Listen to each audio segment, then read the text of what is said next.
Okay. नमस्कार दोस्तों, स्वागत है आपका। आज है 24 फरवरी। चलिए अपना करंट अफेयर का सेशन स्टार्ट करते हैं।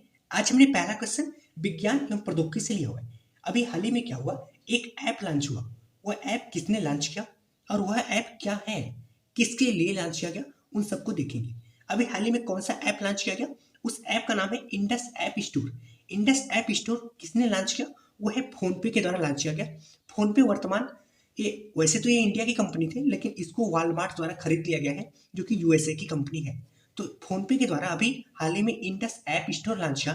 यह ऐप स्टोर क्या है, तो यह जो स्टोर है, यह ऐप स्टोर है, ये भारत में जैसे जिस तरीके से गूगल प्ले स्टोर होता है ना, वहां से हम अन्य सभी ऐप को डाउनलोड करते हैं, उसी तरीके से उसी का एक कंपटीटर है। आप समझ लो किसके लिए लॉन्च किया गया, ये एंड्रॉइड फोन के लिए लॉन्च किया गया। जिस तरीके से गूगल प्ले स्टोर होता है, जिस तरीके से एप्पल प्ले स्टोर होता है, जहां से हम कोई सा भी ऐप इंस्टॉल करते हैं, उसी तरीके से ये इंडस ऐप स्टोर है, जो कि इंडिया का ऐप स्टोर है। यह कितनी भाषाओं में लॉन्च किया गया, ये अंग्रेजी, साथ में 12 अन्य जो लोकल लैंग्वेज है उनमें यह लॉन्च किया गया। इसे क्यों लॉन्च किया गया, इसका फायदा क्या है। एक तो आप समझ लो कि कंपटीटर के लिए आप, जाहिर सी बात है, वो दूसरे देश की कंपनी है, तो अपने देश में उसका कंपटीटर खड़ा करना जरूरी होता है। दूसरा, यह भारतीय डेवलपर्स के लिए भी फायदेमंद होगा। तीसरा, डेटा गोपनीयता और जो सुरक्षा है वो अपने देश में ज़्यादा सुरक्षित हो सकता है। उसके बाद उपयोगकर्ताओं का अनुभव, जाहिर सी बात है, जो लोकल लैंग्वेज है उनको वो लोग ज़्यादा प्रायोरिटी देते हैं अदर लैंग्वेज के कंपटीटर में। अगर बात करें फ़ोनपे की, इसका मुख्यालय कहाँ पे है, इसका मुख्यालय बेंगलुरु है। और फ़ोनपे क्या है, तो फ़ोनपे एक ऐसा ऐप है जो यूपीआई भुगतान, रिचार्ज, बिल भुगतान, म्यूचुअल फंड, बीमा और भी बहुत सारे कुछ, ये सब यहाँ से किया जाता है। चलते हैं नेक्स्ट टॉपिक पे। नेक्स्ट टॉपिक हमने खेल से लिया हुआ है। ये भी क्वेश्चन हमारे लिए काफी इंपॉर्टेंट है। एशियाई इंडोर एथलेटिक्स चैंपियनशिप 2024 का आयोजन कहाँ पे हुआ। यहाँ पे एक इंटरेस्टिंग चीज ये भी हुआ कि इंडिया के एक प्लेयर थे जिनको गोल्ड मिला और बाद में उनसे ले लिया गया, उसको भी देखेंगे। तो ये जो इंडोर एथलेटिक्स चैंपियन जो 2024 हुआ, ये कहाँ पे हुआ, ये तेहरान पे हुआ, जो कि ईरान की राजधानी है। कहाँ, तेहरान। यहाँ पे प्रथम पे कौन रहा, वो प्रथम पे रहा चीन। अगर भारत के स्थान की बात करें तो भारत का यहाँ पे 5वां स्थान था। भारत ने वैसे तो 4 गोल्ड जीता था, लेकिन 3 गोल्ड है, 1 गोल्ड उनको दोबारा छीन लिया गया। अब क्यों छीन लिया गया उसको भी देखेंगे। तो भारत ने 5वां स्थान था, 3 गोल्ड 1 सिल्वर, जिसमें पहला गोल्ड तजिंदर पाल जो कि शॉर्ट पुट में जीता था, और दूसरा ज्योति, तीसरा हरमिलन, ये जो कि धाविका में। ये 3 गोल्ड यहाँ पे तो मान्य है। और चौथा गोल्ड गुलवीर सिंह को मिला था, जो कि 3000 मीटर में मिला हुआ था। लेकिन इनको 3 लेन जो मतलब लाइनिंग होती है, वहाँ के उनको उल्लंघन के दौरान उनसे गोल्ड ये पदक ले लिया गया। ये भी हमारे लिए इंपॉर्टेंट है, यहाँ से भी पूछा जा सकता है। अगर बात करें अभी हाल ही में अंतर्राष्ट्रीय गीता महोत्सव कहाँ पे आयोजन किया गया, हरियाणा में। और इसमें भागीदार देश कौन था, वो है असम। चलते हैं नेक्स्ट टॉपिक पे। नेक्स्ट टॉपिक हमने योजना एंड परियोजना से लिया हुआ है। हाल ही में यूनिवर्सल हेल्थ कवर शुरू करने वाला पहला पूर्वोत्तर राज्य कौन सा है। पहला पूर्वोत्तर राज्य कौन है, वो है त्रिपुरा। त्रिपुरा के मुख्यमंत्री डॉक्टर मणिक शाह के द्वारा इसको शुरुआत किया गया। अब बात करते हैं यूनिवर्सल हेल्थ कवर क्या है। यूनिवर्सल का मतलब सार्वभौमिक, सभी के लिए। तो यह जो है, यह स्वास्थ्य नागरिकों के सभी के लिए 5 लाख, मतलब कोई परिवार छूटेगा नहीं। ऐसा नहीं कि उसके लिए कोई एलिजिबिलिटी तय है, जितने भी परिवार हैं सबके लिए 5 लाख रुपए तक का बीमा एश्योर किया गया है।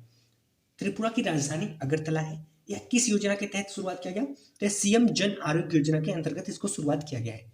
चलते हैं नेक्स्ट टॉपिक पे। नेक्स्ट टॉपिक हमने राजनीतिक से लिया हुआ है। अभी हाल ही में इल्हाम अलीयव ये किस देश के राष्ट्रपति बने, और ये 5वीं बार राष्ट्रपति बने, इसलिए हमारे लिए इंपॉर्टेंट है। किस देश के राष्ट्रपति बने, अजरबैजान। क्या नाम है इनका, इल्हाम अलीयव। अब देखो, इनके जीतने का जो महत्वपूर्ण कारण था ना, वो नागोर्नो काराबाख विवाद है। नागोर्नो काराबाख विवाद क्या है, इसके बारे में बात करते हैं। पहले अजरबैजान के बारे में और बात करते हैं। अजरबैजान की राजधानी बाकू है, जो अभी हाल ही में विश्व शतरंज चैंपियनशिप यहीं पे हुआ था, जो कि अपने देश के आर प्रज्ञानंद को सिल्वर मेडल मिला हुआ था। और मैग्नस कार्लसन जो कि नॉर्वे के हैं, इनको गोल्ड पदक मिला था।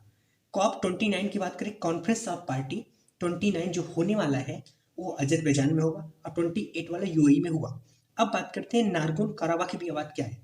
देखो, अजरबैजान से पश्चिमी साइड अर्मेनिया देश है। इन दोनों देश के बीच एक जगह है नारगोन और काराबाख। वहाँ पे क्या होता है, ये है जगह अजरबैजान में, और अर्मेनिया के लोग वहाँ पे रहते हैं। तो इनके बीच ये विवाद चलता है, तो इस विवाद का इनको लाभ हुआ इस चुनाव में।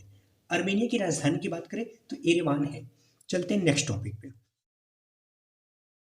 नेक्स्ट टॉपिक हमने एक पहल से लिया हुआ है। देखेंगे कौन सा पहल किसने शुरुआत किया और वो पहल क्या है, वो हमारे लिए क्यों क्यों इम्पोर्टेंट है। हाल ही में GIDS पहल किसने लॉन्च किया? किसने लॉन्च किया? WHO।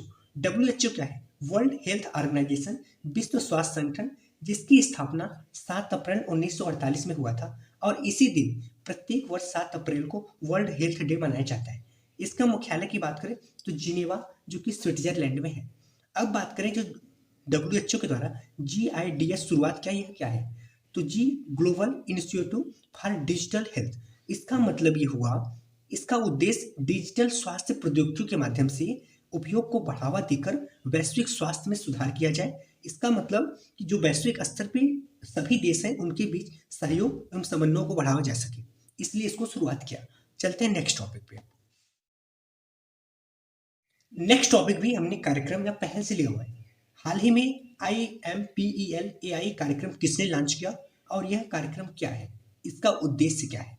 देखो, आई मतलब आई क्रेट, एम मतलब माइक्रोसॉफ्ट, PEL मतलब प्रोग्राम, AI मतलब आर्टिफिशियल इंटेलिजेंस। इसके नाम से ही आपको कंफर्म हो जा रहा है कि आई क्रेट और माइक्रोसॉफ्ट के द्वारा मिलकर इसको शुरुआत किया गया। ये क्या है? तो AI का नाम है, मतलब जाहिर सी बात है कृत्रिम बुद्धिमत्ता होगा।